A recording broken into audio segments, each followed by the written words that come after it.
So strap yourselves in, 'cause we're back for chapter 18.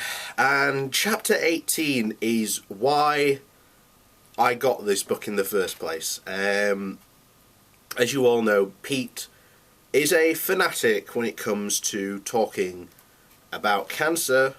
Here we are. And what an apt title for this chapter, as it is literally just called Cancer. So we shall begin. Another insidious allopathic trend exists in our culture, which goes completely unnoticed by the average consumer. It is another reason why allopathic treatments are the king of the modern medical world. No, Pete, they're not king for that reason. They are king because they have pretty much been proven to work. There's a lot of scientific evidence to back up their claims, which, again, as I've said time and time again throughout this entire book, you have done a pretty poor job of showing that your treatments have any evidence to back them up. I alluded to it in my last chapter. Medical research money goes to individuals and organisations who are working from an allopathic perspective only.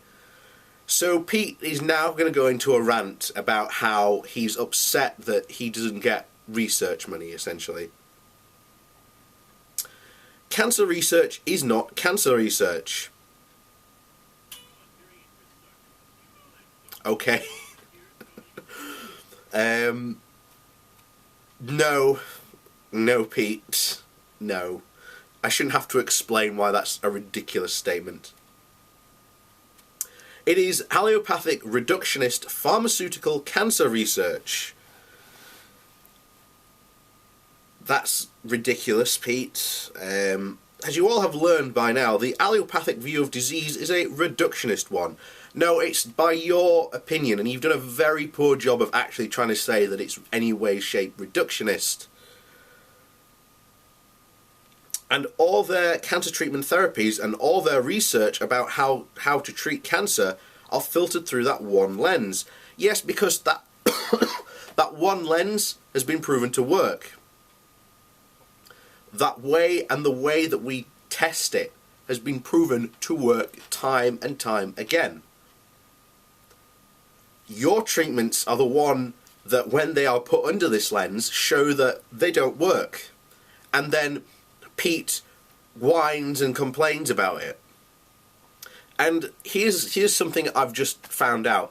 The National Center for Alternative Research in America has just spent about £500,000, I don't know how much that is in dollars, on trying to find out whether prayer could cure AIDS.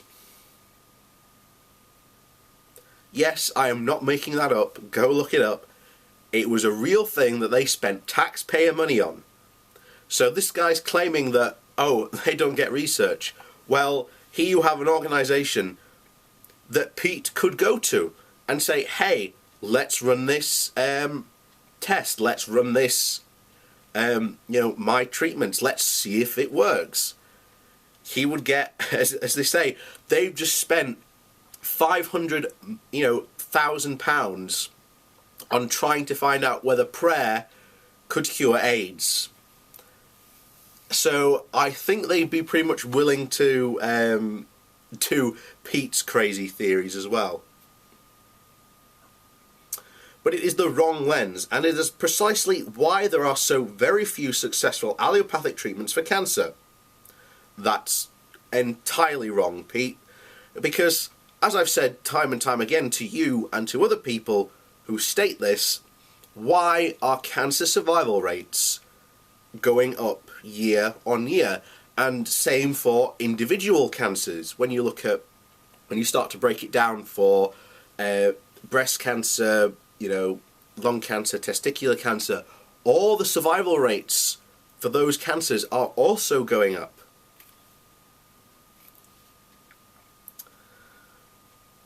Think about it. If allopathic medicine has failed for 200 years to come up with cures for asthma, arthritis, depression and heartburn,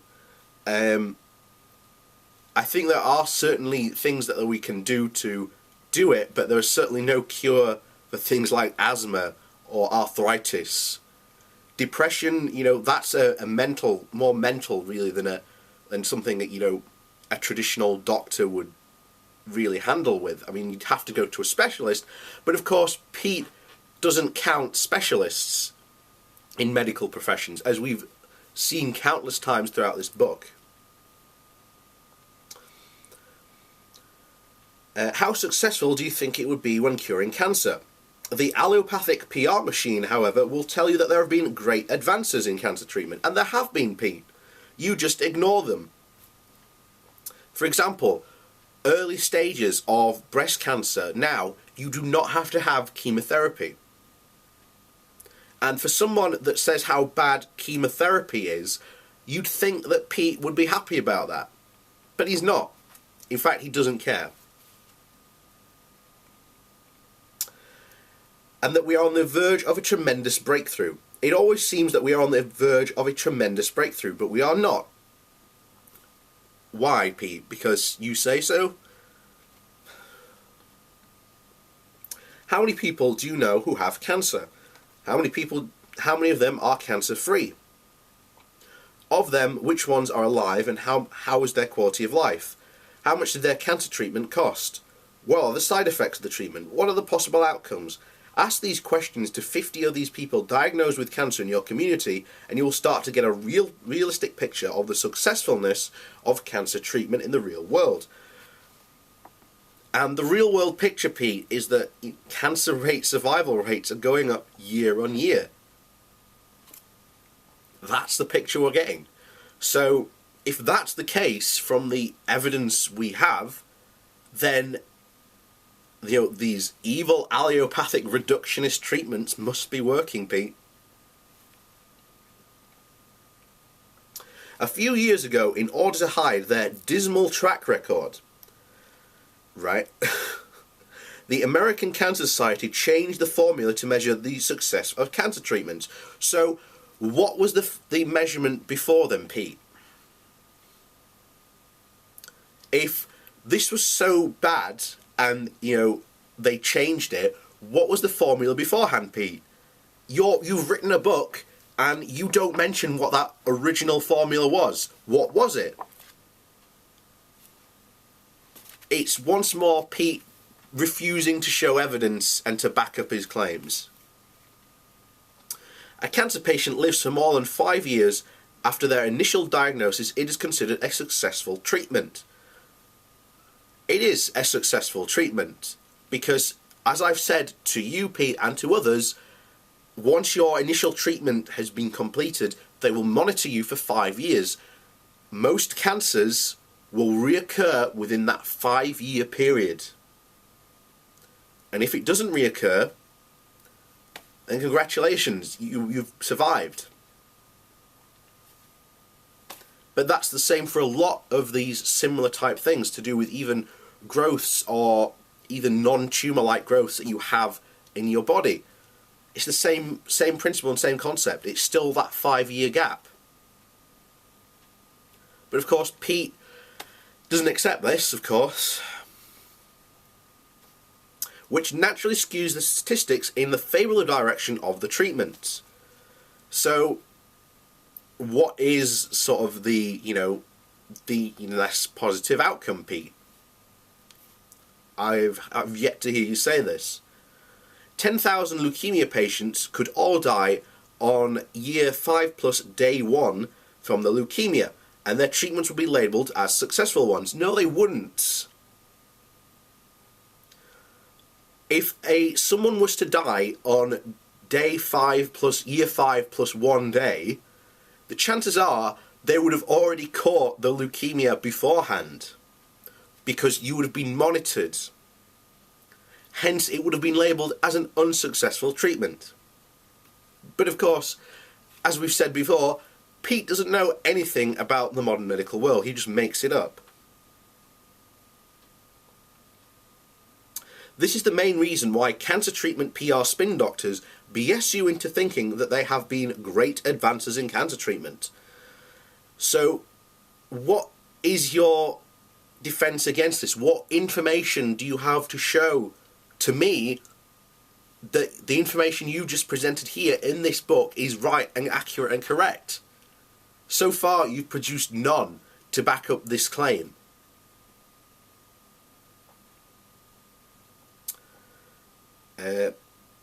Overall, the results we have obtained from cancer research compared to the amount of money we have spent on it are appalling. If cancer research was run like a business, the money would have been stopped years ago because the well is dry. Cancer research is not stopped because cancer treatments generate massive amounts of revenue, and we've all been hypnotized into believing that if the allopaths can't cure cancer, then nobody can.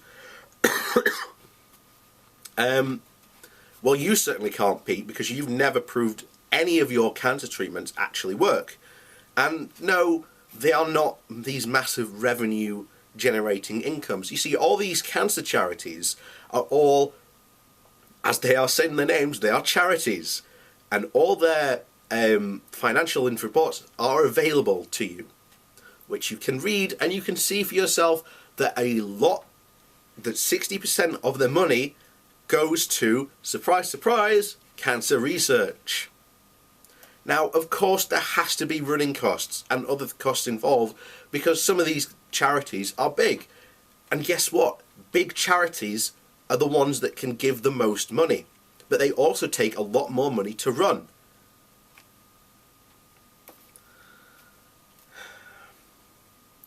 This is another perfect example of our complete and utter pro-allopathic palovarian cultural conditioning.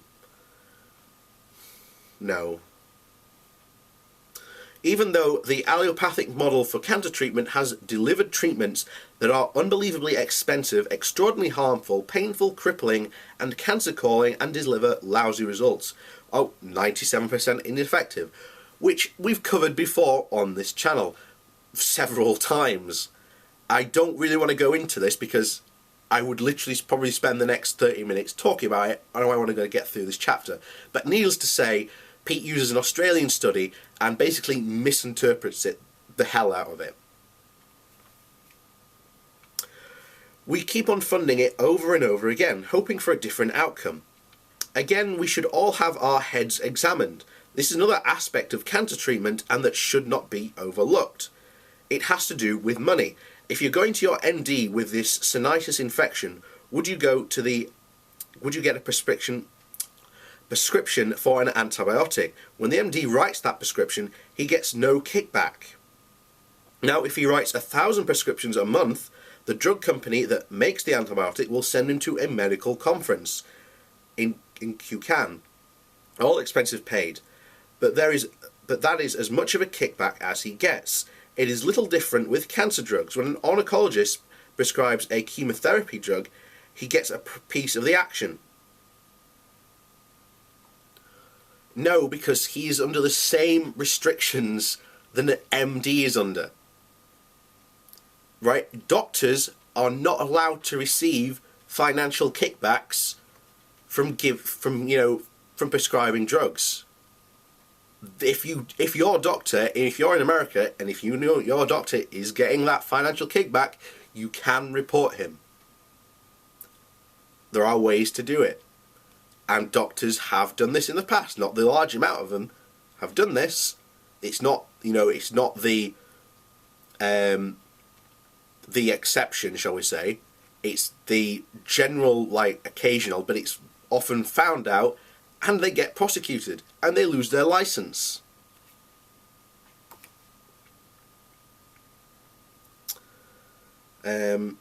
Chemotherapy is only one category of prescription drugs where this is allowed. No, it's not.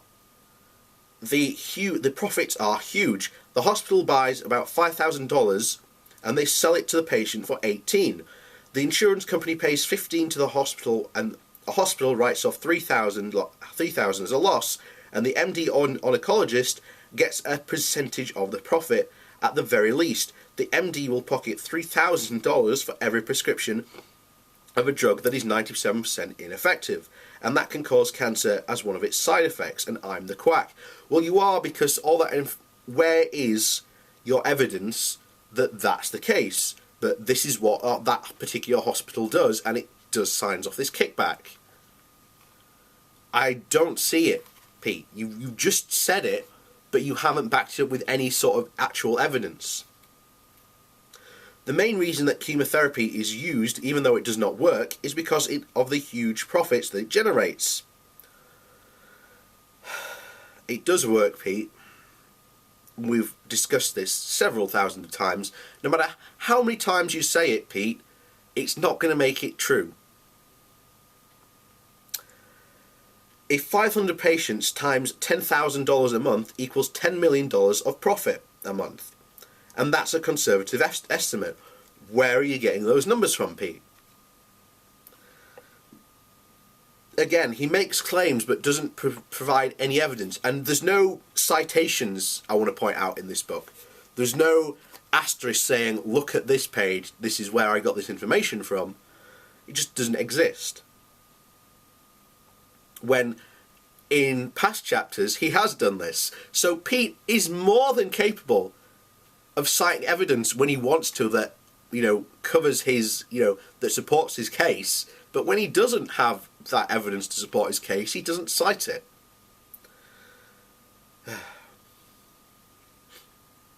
In order to help draw back this cancer curtain, I've developed a questionnaire for cancer patients to use with their oncologist. It will go a long way to helping towards cancer patients to gain a perspective on what they're about to get themselves into, and that people have used this questionnaire have been kicked out of their doctor's offices. Don't think they have. So beware. We are going to tug on Superman's cape. It is rare for a doctor who will answer numbers 7 to 10. Good luck. So this is Pete's grand 10 questions you should ask. Doctor, I understand that the hospital is a for-profit business. Because it is a for-profit business, I'm shopping to get the best deal I can. Why are you trying to get... Why? That is ridiculous. Why would you say that? You'd want to get the best treatment you can. Towards that end, I have a few questions that I would like to ask. The answers you give me will help me determine which hospital to use. That's just ridiculous. So here we get into like the 10 questions. Number 1. What percentage of your patients with my diagnosis have been cured? If a cure is not possible, then what should I expect? That's a reasonable question. I'm surprised. And a doctor would be more than willing to answer that. How many of your patients with my diagnosis have survived more than 5 years? More than 10 years? More than 20 years? You probably get the exact same answer. It will depend on what your cancer is to how your treatment reacts to you. Now, I'm not a doctor, so I can't qualitatively sort of put an answer to these. However, I do know a doctor, and I'm going to put these questions to him. So I'm going to do a video. I'm going to skip these, to be honest, at the moment. But needless to say, I will, how shall we say, be doing another video about these 10 questions. Because you'll find the answers quite illuminating. But one of the things I want to get to is he mentions 7 to 10 that doctors will not answer. Well, guess what 7 to 10 questions are? How much profit will the hospital make from my treatment? How much profit will you make from this treatment? How much of a financial kickback will you get if you order a CT, MRI or chemotherapy drug? And if you were me, would you take the treatment you are recommending? So 10 I can see them answering.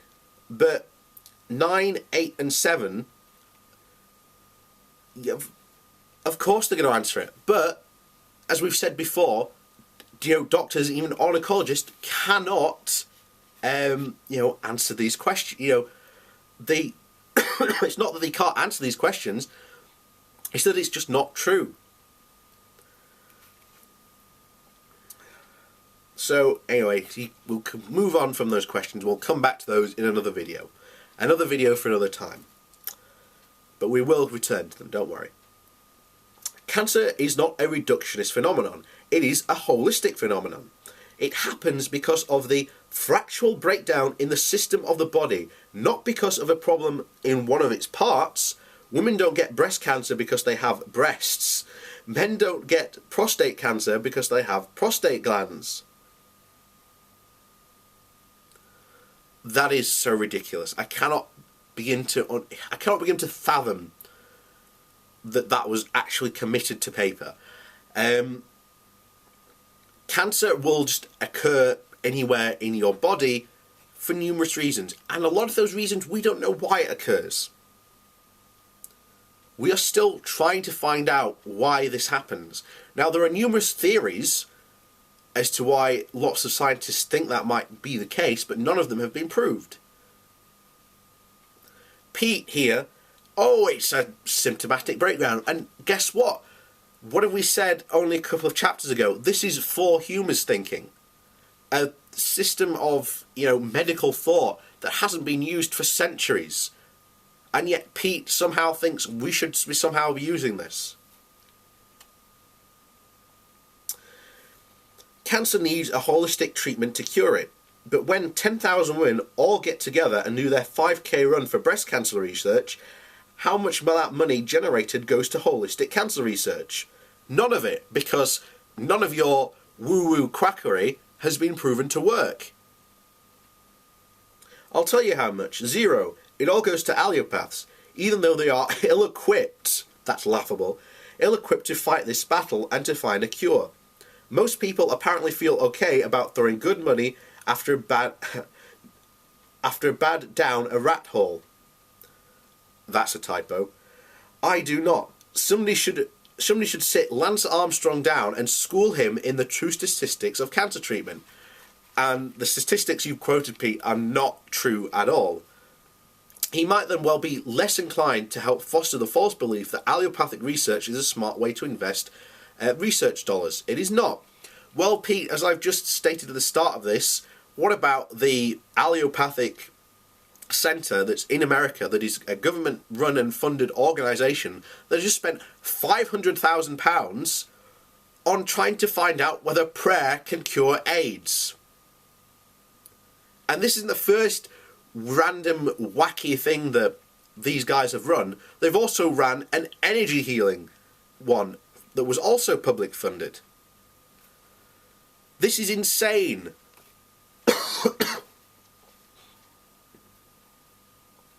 While we are on the subject, it is worthwhile to talk about breast cancer. Many times the treatment of the breast cancer involves something called radical mastectomy. It is a highfalutin doctor talk for surgery in removing the entire breast. Let's think about this for a moment. If I had a paralysis on my hand, one way to fix it would not be to cut off the hand. Even if every doctor in the country went around cutting off the hands of people with paralysis on their hands, they would have effectively say that their treatment for paralysis was successful. No, because Pete, you don't understand how cancer is spread. The reason why that is, and again, it's part of an extreme of the later stages of breast cancer, why it has to be removed is because cancer is growing. And the chances are that if it is not removed, it will spread to the rest of your body. That is why it is removed.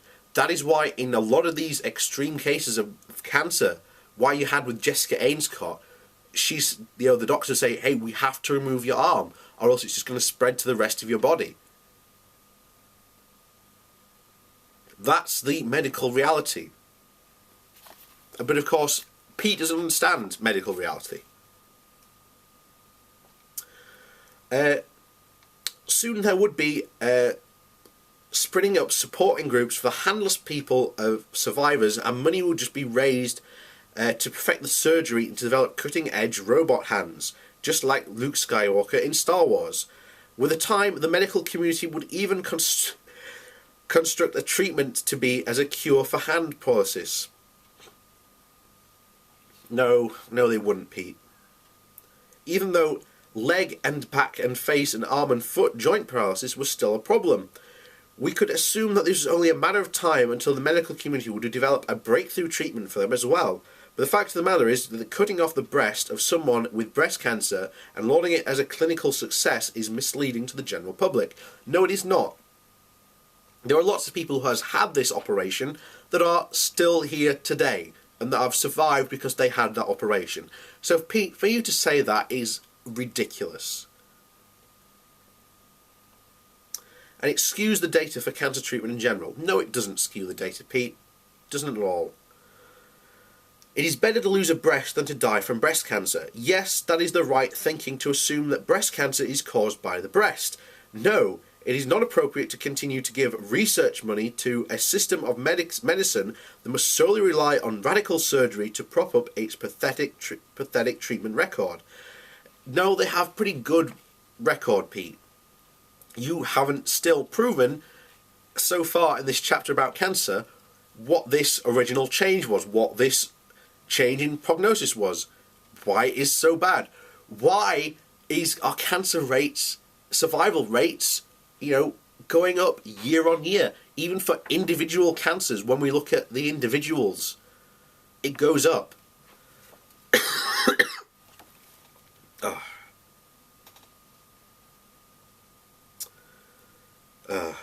So, where are we?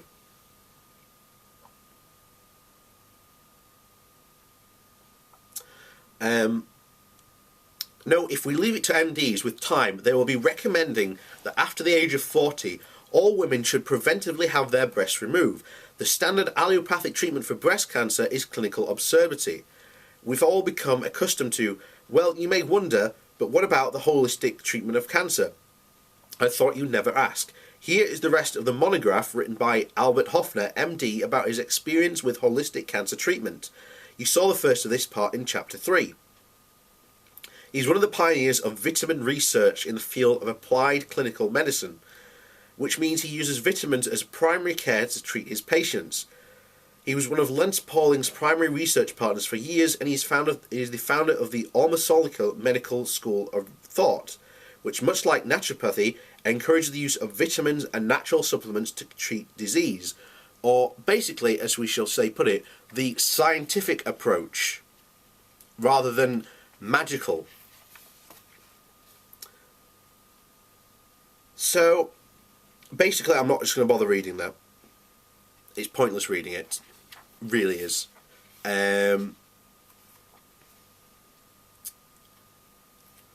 You have basically a guy who was doing actual real scientific research and has proven that his theories work. Pete, however, is not able to do that. In fact, one of the insulting things he does, and I want to point this out because I looked this monograph, and Pete has added something which is very sneaky and very dishonest of him. So the end of this thing is, and it even underlines it, there is no logical reason today why most research funds should go toward the examination of more chemotherapy and more ways of giving radiation. There must be a major expansion into the use of orthocultural therapy to sort out the variables and determine how much to improve the thermic outcome of treatment. Well, guess what? When they actually did this research, they found out it didn't work. Does Pete mention this? No, of course not. And he also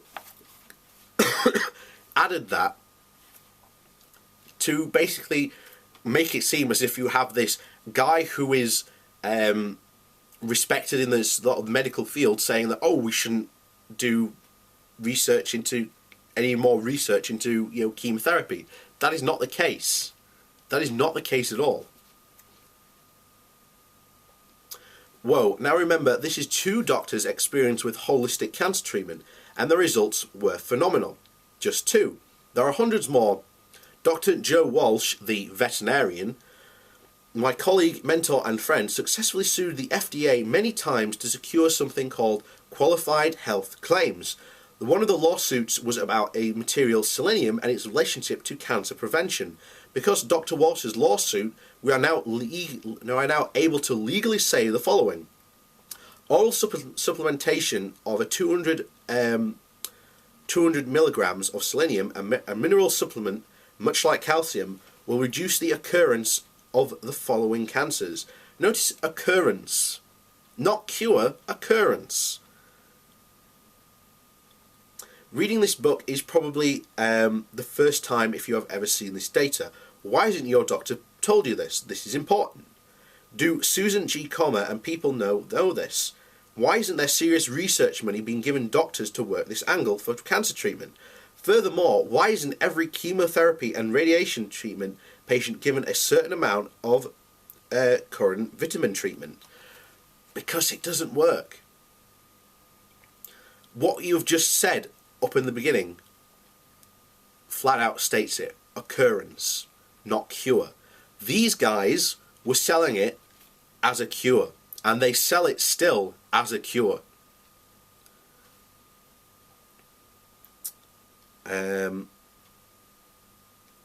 I guess an increased survivorship of 40% just isn't good enough for the quack busting.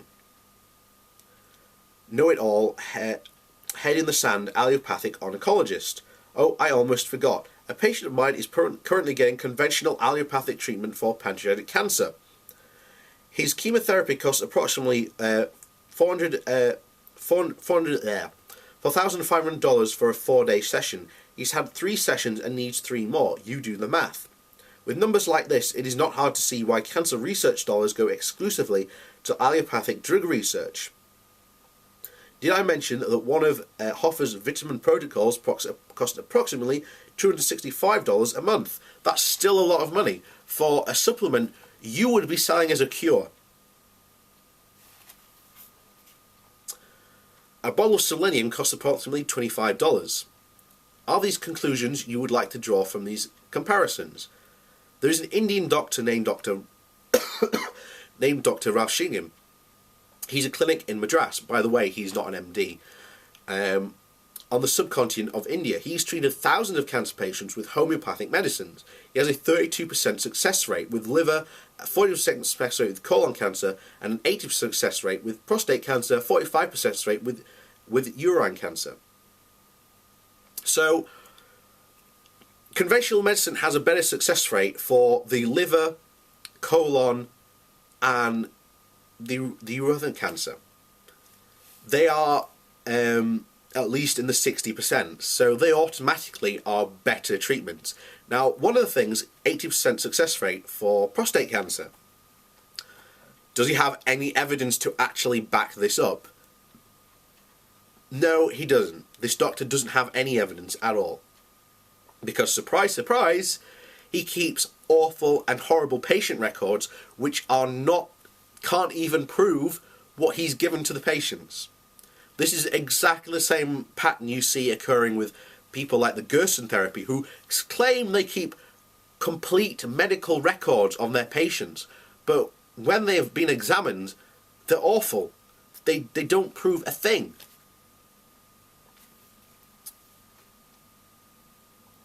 Remember, this clinical approach to homeopathic medicine only, which most MDs consider a placebo, which has been proven to be, and he's getting this kind of success. Have you ever heard of him? Probably not. Has the American Cancer Society ever sent anyone to India to supervise and provide and document his work? No, because it doesn't work. You're literally talking about a guy who gives people water and says, go on your way, you are now cured, and then never sees them again. That is what he does. It's well documented in India. An educated person would think that evidence provided by Walsh, Hoffer, Pauling and Ramshikin alone will be compelling enough to do serious research into this area of holistic cancer treatment, notwithstanding the clinical work done by hundreds of other physicians as well. Of course it is, and it should, but it so far hasn't happened, and unless Oprah gets involved, it won't. The money behind conventional allopathic treatments is too huge for anyone else to even have a chance of even being looked at. Unless, by some miracle, and so get out there and disrupt the next 5K event for breast cancer research event, would you? All those well-intentioned, deluded and honourable women would have been sold a false bill of goods, and they don't even know it. The only thing worse than being swindled like this is being given a diagnosis of cancer. With no holistic physician in sight, the 97% ineffective and $40,000 toxic chemotherapy, 4 bags waiting in the wings. So that's the end of that chapter, thank God. And that is that is the best way to sum up this chapter. It is, he says things and doesn't back it up. If you know what, let me show you. Because that is the end of that chapter. There. Ends right there. But I'd like to point out, Pete is more than capable of citing evidence when it suits his claims. Like, do you remember in chapter 7, when facts are stubborn things, when we discussed the fact that Pete was cherry-picking facts to suit his cause and suit his narrative? Well, look what he puts there, right at the back. So, as you can see, Pete is more than capable of citing sources when it suits his case. But there, not a single source at the end of that chapter. That is worthless. He's literally just made that up. Everything in that chapter. And we've already discussed why chemotherapy is not 97% ineffective. I've already done a video on that. In fact, I've done 2 videos on that. In fact, there's an amazing blog which explains why that isn't the case, and why people like Pete misquote it because it suits their agenda. So we will be getting back to that later, about his 10 questions. So look out for that. But yeah, that was finally chapter 18. So finally, the last chapter of section 1, King of the World. So look forward to that, because we're getting close to the end.